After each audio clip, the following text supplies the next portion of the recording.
ভয়ঙ্কর ঠান্ডা পড়ল আর তুষারপাত শুরু হলো। হরিণটা ঠান্ডা হাওয়ায় কাঁপতে থাকলো। সে শুকনো পাতা দিয়ে নিজেকে ঢাকা দেওয়ার চেষ্টা করলো, কিন্তু তীব্র হাওয়ায় সেগুলো উড়ে চলে গেল। তার খিদে পেল, সে কোনো খাবার খুঁজে পেল না। সে বুঝতে পারল সে কিছু না খেলে খুব তাড়াতাড়ি মরে যাবে। সে দুর্বল হয়ে পড়ল, আর সে বুঝতে পারল যে পিঁপড়েই ঠিক কথা বলেছিল, তার প্রস্তুত হওয়া উচিত ছিল। ফড়িংয়ের আর গান গাওয়ার শক্তি ছিল না। সে দুর্বল আর ক্ষুধার্ত ছিল। বরফের হাত থেকে বাঁচার মতো তার কোনো আশ্রয় ছিল না, খাবারও ছিল না। তৃণভূমি আর চাষিদের জমি বরফে ঢেকে গিয়েছিল। কোনো খাবার পাওয়া যাচ্ছিল না। কি করব আমি? কোথায় আমি যাব? হরিণ দুঃখ প্রকাশ করলো। সে ভাবেনি যে এই শীতকালটা আগের থেকে কঠিন হবে, আর যেহেতু সে নিজের জন্য খাবার সঞ্চয় করেনি বা অন্য কাউকে সেটা করতে সাহায্য করেনি, তাই সে গ্রীষ্মকাল পর্যন্ত বেঁচে থাকবে না। বরফ থেকে বাঁচার জন্য তার কোনো আশ্রয় ছিল না, আর খিদের জ্বালায় মরণাপন্ন হয়ে পড়েছিল। তখনই সে দেখতে পেল পিঁপড়েরা তাদের গ্রীষ্মকালের সঞ্চয় করা খাবার খাচ্ছে।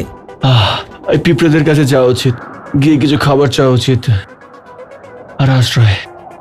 হরিণ খুশি হয়ে বলল। তারপর সে পিঁপড়েদের টিলায় উঠে তাদের দরজায় ধাক্কা দিল।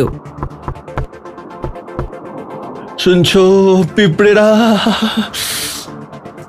সে খুশি হয়ে বলল, আমি এসে গেছি তোমাদের জন্য গান গাইতে, আর আমি চাই একটু আগুন পোহাতে, আর তোমরা আমার জন্য কিছুটা খাবার আনবে তোমাদের ওই সঞ্চয় থেকে। না না শ্রীমান ফড়িং, আমরা তোমার কোনো গান শুনতেই চাই না। সে ভেতরে আসার জন্য অনুরোধ জানালো আর বলল তাকে কিছু খাবার দিতে, নয়তো সে মারা যাবে। কি? পিঁপড়েরা অবাক হলো। তুমি শীতের জন্য কিচ্ছু সঞ্চয় করনি? তাহলে তুমি সারা গ্রীষ্মকালে কি করছিলে?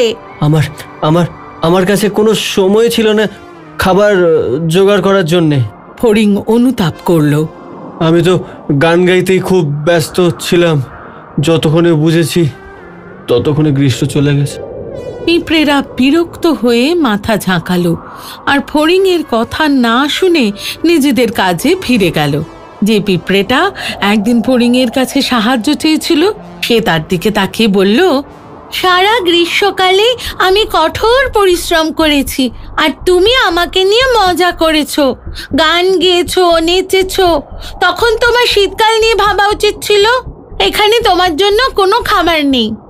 এই বলে পিঁপড়েটা ফড়িংয়ের মুখের উপর দরজা বন্ধ করে দিল। ফলে ফড়িংয়ের কাছে কাঁদা ছাড়া আর কোনো উপায় থাকলো না।